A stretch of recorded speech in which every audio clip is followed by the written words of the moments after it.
આજે સમગ્ર ગુજરાતના મગફળી વાવતા ખેડૂતો માટે આનંદનો પ્રસંગ છે। કારણ કે ખેડૂતોની સરકાર કેને કહેવાય।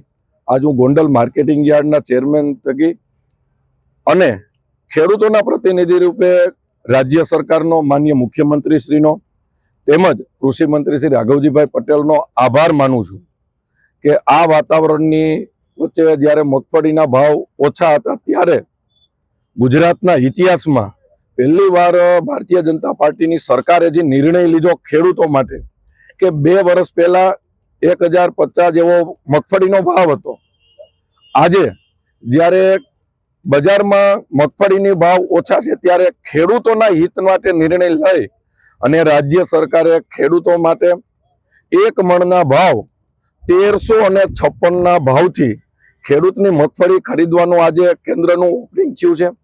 જ્યારે પહેલા 125 મણનું ખરીદી થતી હતી ત્યારે સરકારને એવું લાગ્યું કે એમાં પણ હજી ખેડૂતોને મગફળી રહી જાય છે, ત્યારે એક ખેડૂતના 200 મણ જેવી મગફળી લેવાનો રાજ્ય સરકારે નિર્ણય લીધો છે।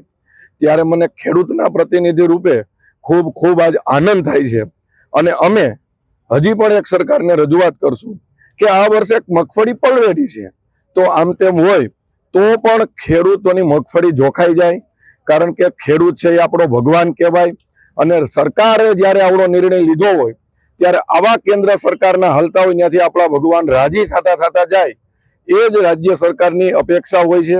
અને આજે ફરી ખૂબ ખૂબ રાજ્ય સરકારનો આભાર માનું છું કે એમણે સરકારે જે રીતે ખરીદી ચાલુ કરી છે અને આટલા બધા ખેડૂતો આજે અમે આનંદમાં છે અને ભગવાનને પ્રાર્થના કરી કે હજી પણ ખેડૂતોના હિતના નિર્ણયો લેવાય। આમ તો કાલે ગુજરાત રાજ્યના મુખ્યમંત્રીએ આ કેન્દ્રોના ઓપનિંગ કર્યા। આજથી જ્યાં જ્યાં કેન્દ્રોની મંજૂરી મળી છે ત્યાં કેન્દ્રો ચાલુ થાય છે।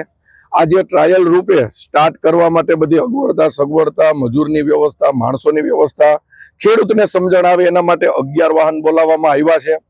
દિવસે 100 વાહન, 150 વાહન એમ વધારે ખેડૂતોનો લાભ મળે, જેટલું ઓનલાઈન થયું છે ખેડૂતોનું જોખાઈ જાય એના માટે સરકારે નિર્ણય લીધો છે।